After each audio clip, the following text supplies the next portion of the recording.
Your business, your rules. Grow a business that works for you. This is the Her Business Podcast. Hello. Welcome to the Her Business Podcast. I'm Susie Daphnis. I'm your host. I'm also the CEO at Her Business, and I am currently in Austin, Texas, taking part in the annual South by Southwest Innovation Festival. This is a week-long event. Hundreds of thousands of people attend, and it is thought leaders and business experts and innovators and inventors from all sorts of industries coming together to share ideas. And my brain is exploding. It's day 5 and I've still got 3 more days. And I will be sharing some of the things that I've learned. But today's episode is an Ask Susie episode. In these episodes, I directly answer questions or challenges that women business owners reach out to me with. And I want to dive right into this one because today's question is really juicy and it's something that I feel every business owner will deal with at some point. And so here is the challenge. This is a direct quote. There is only so much I can do to make money. I can't rely on anyone else to support me. Others let me down. They don't have the same motivation. 1 minute, things are going gangbusters, and then it all feels like it's falling apart. Wow, right? Who hasn't thought that?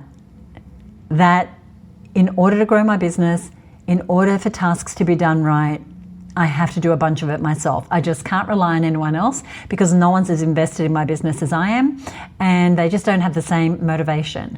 And in this instance, this person had a team and then someone left and then a second person left, threw her right back into doing the day-to-day tasks, right back in the weeds, and she was just really disheartened. And I know I've certainly been there. And the thing is, even if you have a team, you can still feel like you're the only person that you can rely on 100%. Now that mindset, even though it was a very real experience for that entrepreneur, that mindset and that reality are really the polar opposite of having a leveraged business. Leverage is about doing less but getting more results. It's about spending less time but getting greater returns on every minute that you spend in your business. And one of the biggest opportunities for leverage that you have as a business owner is having a team that truly works smoothly and efficiently. So not a team that you have to chase, not a team that you have to do their work over for them, not a team that creates more stress than it relieves, but a team that takes things off your plate, that runs with a clear direction, that allows you to step back into the work that only you can do. So if that sounds like fantasy land, then this episode is for you. Because if the thought, it's easier to do it myself, or I just can't rely on anyone else, are phrases that reflect your business, that is the sign of an unsustainable and an unleveraged business. So let's talk about how to fix that. So today I want to offer you a different way of looking at this, because in most cases, and I say this with all my love, the problem usually isn't the team. It's something else entirely. When a founder feels like, there's lots of F's in that sentence, when a founder feels like she can't rely on her team, it's really easy to point to the team as the issue. Maybe I haven't hired the right person. Maybe I haven't found the right fit for this role. Maybe my business is different. Maybe the right people just don't exist. But in my experience, working with thousands of women business owners over the years, what's really happening is a problem that is a mix of actually 4 things: leadership, systems, mindset, and then team. So the first thing I just mentioned is leadership. When the owner is still too involved in the day-to-day work, she hasn't stepped fully into the role of leader yet. She's still the doer. The second is systems, and I'll dive more into each of these in a moment. But the second is systems. There are very few documented or repeatable processes in the business, which means team members have to guess or ask all the time and get under your feet or figure things out on their own, which means the results can be quite inconsistent. The third is mindset. And what I mean is that many founders carry a deeply held belief that they must do everything or a lot of the things themselves. And I've been guilty of this. And I know that perhaps you've been guilty of this. And this mindset that no one will care about the business as much as they do, it's not really helpful. And the mindset continues to this idea of, if I let go even just a little bit, things are going to start to unravel before too long. The fourth area is hiring. And this is the one most people jump to, believing it's the problem. Sometimes, not always, but sometimes the wrong person is in a role, or the role itself hasn't been clearly defined. Now, these 4 things that I just mentioned Leadership, systems, mindset, and hiring, they compound each other. They're not mutually exclusive. And when they're together, that is what creates the feeling of, I just can't rely on anyone else. So leadership, systems, mindset, hiring. And do you notice something, anything about those four things? Only one of them is about the team. The last thing I said, hiring. The other three start with and end with you, which can feel a little confronting at first, but in truth, this is actually great news for you, because if the problem was entirely about your team, you're kind of stuck because it's out of your control. You'd have to just keep on hiring and firing and hoping that the next person will finally be right. But if the problem starts with leadership and systems and mindset, those are things that you can change. Those are things within your control. Now, inside of Her Business, we named 2026 the year of leverage. Real leverage, the kind that gives you your time back, that lets your business run without you being the center of everything. That sort of thinking, that requires a shift in who you are as the leader. And here's the pattern I see most often. Early in our business journey, success comes from doing everything, solving problems quickly, being deeply involved in the work. That's how we build something from nothing, right? That hustle and hands-on involvement and passion is what got us here. But once you have a team, your role has to shift. And this can be extremely disconcerting for many business owners. You shift from doing all the work to setting the direction. You shift from solving every problem to instead creating clarity. You shift from being involved in everything to building systems and developing people, which, yes, is a role shift, but it's also a shift in your identity, and that can be hard. And it doesn't happen automatically. No one teaches us how to be a great leader. In fact, for most founders, that shift doesn't happen until something forces it. Either the business grows beyond what you thought it would, or more people join.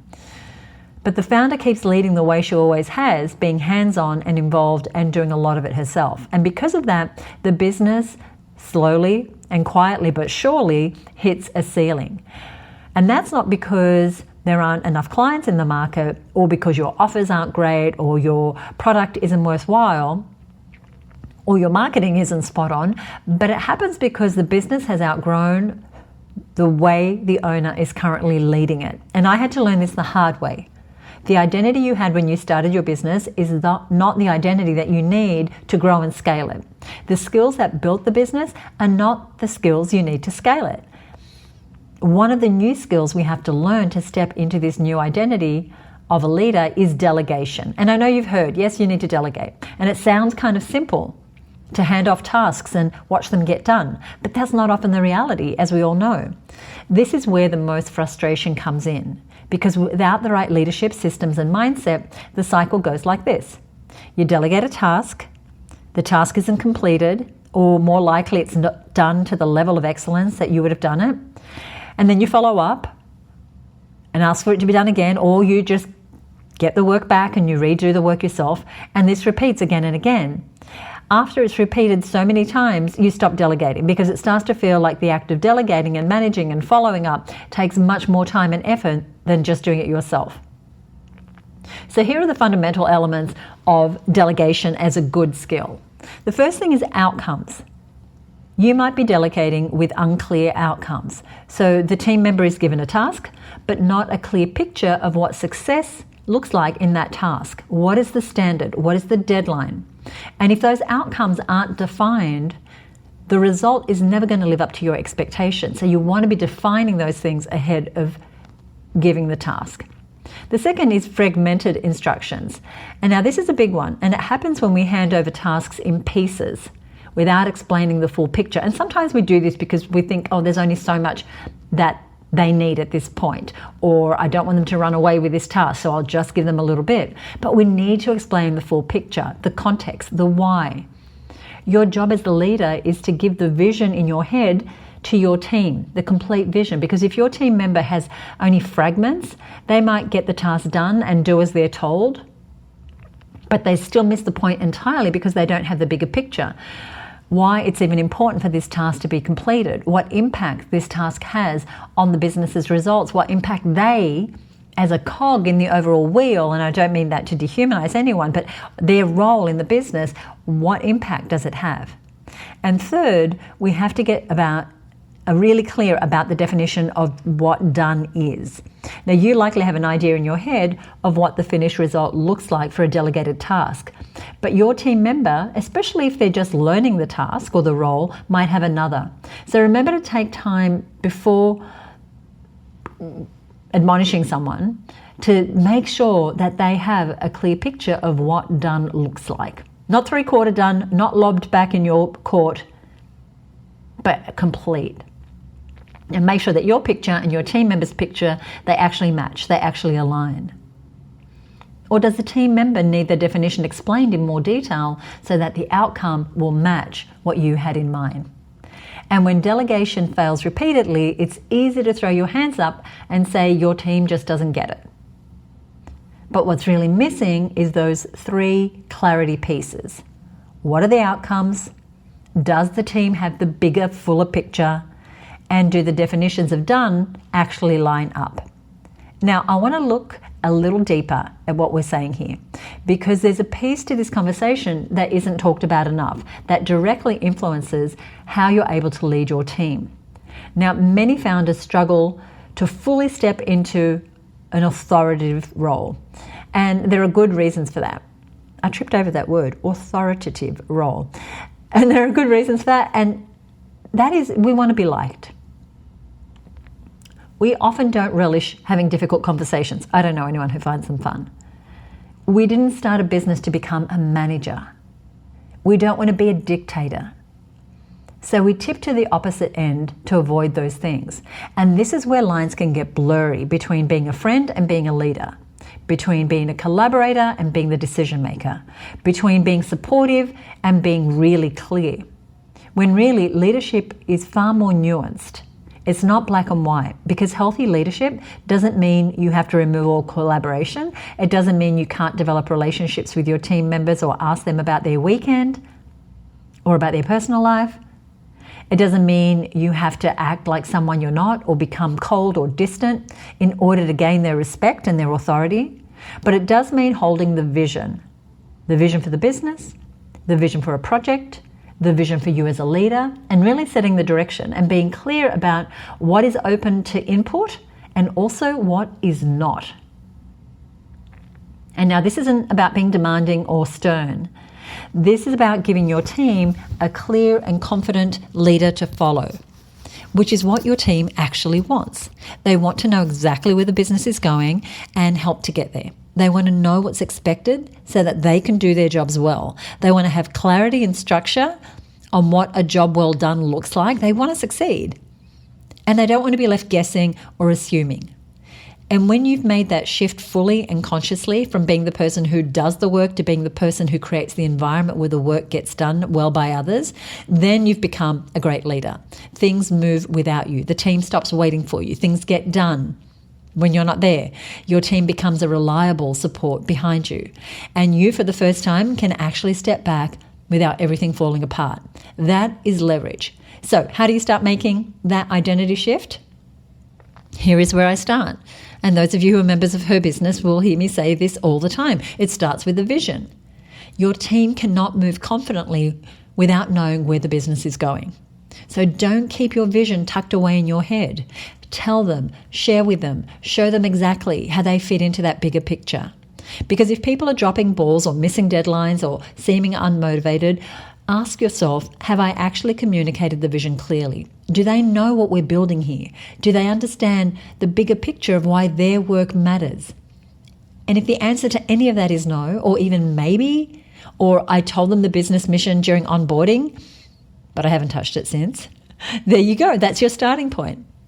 We all want to feel like we are part of something. We all want to feel like our days, the time we spent at work, is valuable. We all want to feel like we contribute to a greater cause, and your team needs that vision as much as you do.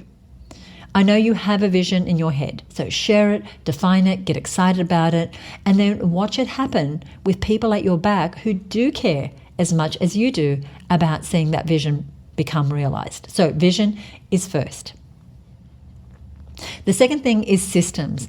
I want you to pick a recurring task in your business that you've been doing yourself or that you keep having to fix, and write down every step involved in doing that task well. And you might think, oh gosh, I've been through this process. We have systems. Great. If something keeps landing back in your lap, there is a gap in the system. What does the finished result look like? What is the standard? What is the process? Now, have you shared that system with the team member who is going to be responsible for it? A team member, singular, right? If nobody owns a task, nobody owns it. Do they know what those steps are? Do they know what the finished result looks like? Do they know the process to get to that result? Because if they don't, no wonder you've had to step in or take over from them. And once you document these systems and ensure your team understands the systems, boom, now they can be done with clarity and intention. And if they aren't, or if things continue to be done below the stated standard, then maybe it is an issue with a particular team member. Then look at that, but not before you've looked at the system, the training, the vision, or being in place. Just getting those things right can really turn around how people operate within your business. And then you want to honestly assess your delegation. The next time you hand something off, ask yourself, did I actually give a clear outcome? Did I define what done looks like? Do I give people the context that they need to do something well? And if you find, oh, well, you know what, maybe I didn't, then you know that the delegation problem is in that part of the process, and that can be fixed. Remember that creating leverage in your business relies on those 4 big themes that I mentioned at the top of this episode: leadership, systems, mindset, all things that you have control over, and then finally team. And at a certain stage of business growth, the challenge isn't working harder. It really is learning to lead differently, and that takes new skill sets.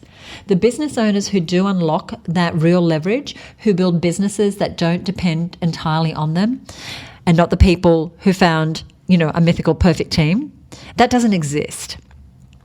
But there are founders who became the type of leader their specific team needed, and that's the real work for us as leaders at this stage. And it's often the hardest transition point because it's also some of the most rewarding work you'll do in your business.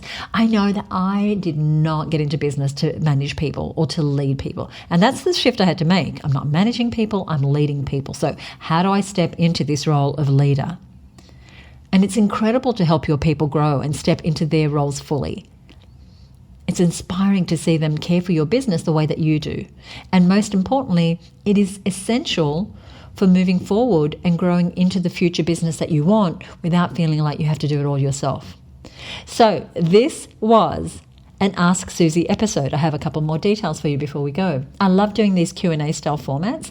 So if you have a specific question that you'd like me to feature on an upcoming episode, you can either go to one of our social media channels. We're at Her Business on Facebook and on Instagram, and send us a direct message, or you can email me at podcast@herbusiness.com. I would love to help you. And remember, if you have a specific question or challenge, there are likely thousands of other women business owners dealing with the same thing. So by answering your question here, it goes beyond helping your business. We are helping anyone who listens to this podcast. So whether they're a regular listener or they stumble across this particular episode. So thank you for listening. If you're not part of the Her Business Network and would like to join our community, I encourage you to head over to herbusinessnetwork.com and apply now. And I'm going to put links to things I've referenced here today over on the show notes page at herbusiness.com/353. Now, I want to shout out one of our fabulous Her Business podcast listeners and recommend an episode for you. So the listener is Suzanne Bell. She's a researcher. She listened to episode 345. That episode is called The Secrets to Speaking with Impact, Confidence and Presence as a Small Business Owner. Now, a little bit about Susan. She helps business owners communicate clearly and confidently, and that is done through the insights that she gains working with your business through the research that she does. And so she listened to this episode, which was an interview with Anne-Marie Welshie. And she said, great discussion.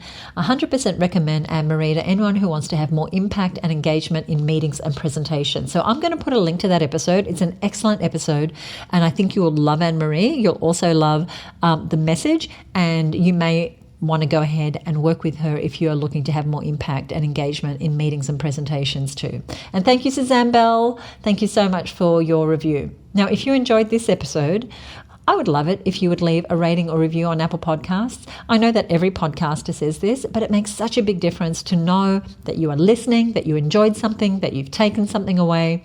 You can leave it on Apple Podcasts. That's the best place. Or you can send us a direct message. As I said, you'll find us at Her Business on both Facebook and Instagram.